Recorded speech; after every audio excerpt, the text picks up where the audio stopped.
Hello friends, welcome to my channel. हमने हमारे previous video में वैदिक लिटरेचर के बारे में समझे, जिसमें हमने द संहितास और the Vedas, the Brahmanas, the Aranyakas और द उपनिषद्स के बारे में समझे। और बाकी लिटरेचर जैसे वेदंगास, स्मृतिस, महाभारत, रामायण, उपवेद, शतदर्शन के बारे में हम समझेंगे आज के वीडियो में। पर अगर आपने प्रीवियस वीडियो अब तक नहीं देखे है तो आप उसे देख सकते हैं ऊपर आई बटन पर क्लिक करके, ताकि ये वीडियो और अच्छे से समझ सकें। So now let's start with our today's topic. सबसे पहले समझते हैं वेदंगास के बारे में, जिसे सूत्रस भी कहा जाता है। और टोटल 6 वेदंगास हैं। पहला है शिक्षा, जो प्रोनाउंसिएशन से रिलेटेड है। दूसरा है कल्पसूत्रस, जो रिचुअल्स से रिलेटेड है। तीसरा है व्याकरण, जो ग्रामर से रिलेटेड है। और अष्टाध्यायी बुक को oldest grammar book of the world भी कहा गया। चौथा है निरुक्त, जो इटिमोलॉजी से रिलेटेड है। और निरुक्त में डिफिकल्ट वैदिक वर्ड्स का कलेक्शन है, जिसे oldest dictionary of the world भी कहा गया। पांचवा है छंद, जो मैट्रिक्स से रिलेटेड है। छठवा है ज्योतिष्य, जो एस्ट्रोनॉमी से रिलेटेड है। और वेदांग ज्योतिष, ये ओल्डेस्ट ज्योतिष्य टेक्स्ट है। अब समझते हैं स्मृतिस के बारे में। वैदिक जीवन में किस तरह के रूल्स एंड रेगुलेशंस होने चाहिए, लाइफ किस तरह के रूल्स रेगुलेशन से फॉलो होके बीतनी चाहिए, वो सब हमें बताती है स्मृतिस। स्मृतिस को स्मृतिस धर्मशास्त्र भी कहते हैं। ये एक कानून की किताब है जो श्लोक के फॉर्म में लिखी गई है।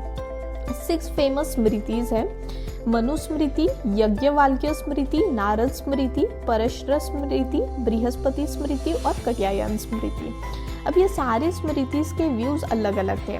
जैसे मनुस्मृति वुमेन और शूद्रस के राइट की बात नहीं करती थी, जबकि नारद स्मृति वुमेन और शूद्र के राइट्स के लिबरल थी। और इवन एक ही स्मृति के एक ही टॉपिक पर अलग अलग व्यूज दिए जाते थे, जिससे कॉन्फ्लिक्ट अराइज होते थे कि किसको फॉलो किया जाए या किसको सुपीरियर माना जाए।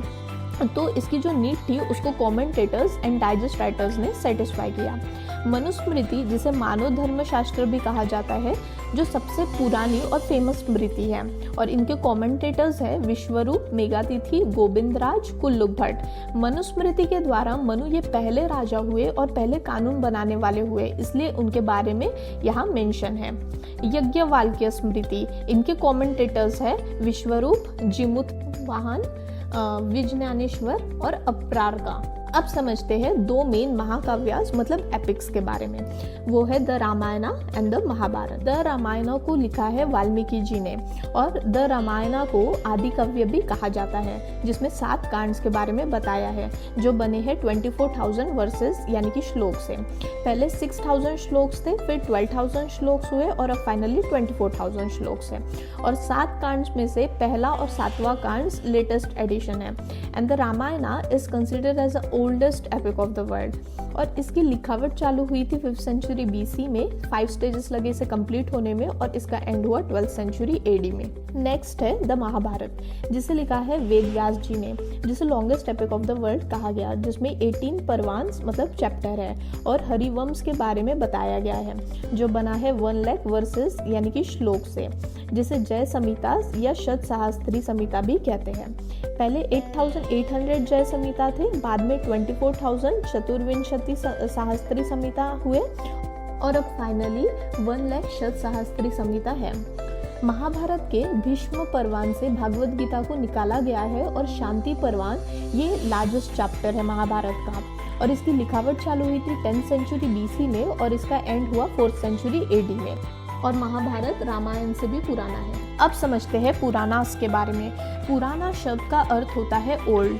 टोटल 18 फेमस पुराणास हैं, जिसमें मत्स्य पुराना टेक्स्ट सबसे ओल्ड है। और बाकी इंपॉर्टेंट पुराणास है the Bhagavata, the Vishnu, the Vayu and the Brahmanda, जिसमें जनरली 5 विषय के बारे में डिस्क्राइब किया गया है। पहला है सर्ग, जिसमें बताया गया है कि शब्दों की रचना का निर्माण कैसे हुआ। दूसरा प्रतिसर्ग, जिसमें बताया गया है कि कैसे एक शब्दों को तोड़ के उसका मीनिंगफुल वर्ड बनाया गया। तीसरा है वंश, जिसमें देवताओं और ऋषियों के पूर्वजों के बारे में बताया गया है। चौथा है मनवंतर, जिसमें प्रथम मानव काल के शासन के बारे में बताया गया है। और 5वां है वंशानुचरित, जिसमें अलग अलग रॉयल डिनास्टी के बारे में बताया गया है। अब समझते हैं उपवेदास के बारे में। उपवेद मतलब वेदों से निकला वेद।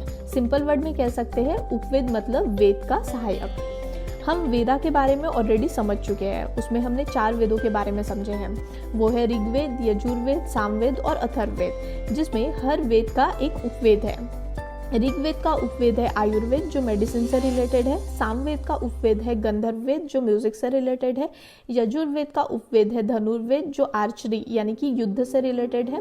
अथर्ववेद का उपवेद है शिल्पवेद, जो आर्किटेक्चर और साइंस ऑफ क्राफ्ट वेल्थ से रिलेटेड है। आज का लास्ट टॉपिक है शत दर्शन, मतलब इंडियन फिलोसॉफी के जो 6 फेमस स्कूल्स है उन्हें कहा गया है शत दर्शन।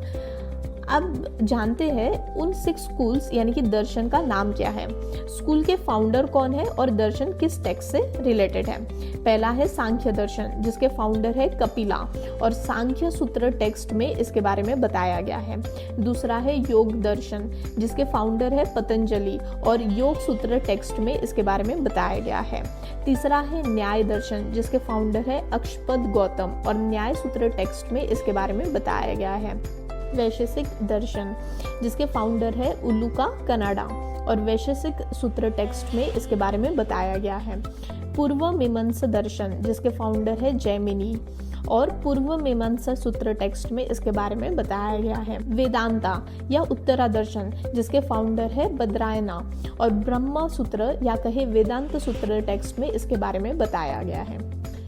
आज हमने समझे वैदिक लिटरेचर जैसे वेदांगास, स्मृतिस, महाभारत, रामायण, उपवेद, शत दर्शन के बारे में। अब नेक्स्ट वीडियो में हम समझेंगे महाजनपाद्स के बारे में। आज के लिए इतना ही। आई होप आपको मेरा ये वीडियो समझा होगा। अगर आपको मेरा ये वीडियो अच्छा लगा प्लीज़ मेरे चैनल को सब्सक्राइब करिए, बेल आइकन को ज़रूर प्रेस करिए, क्योंकि जैसे मैं कोई न्यू वीडियो अपलोड करूँ तो सबसे पहले नोटिफिकेशन आपके पास आए। वीडियो को लाइक एंड शेयर ज़रूर करिए। Thank you so much for your time. Bye bye.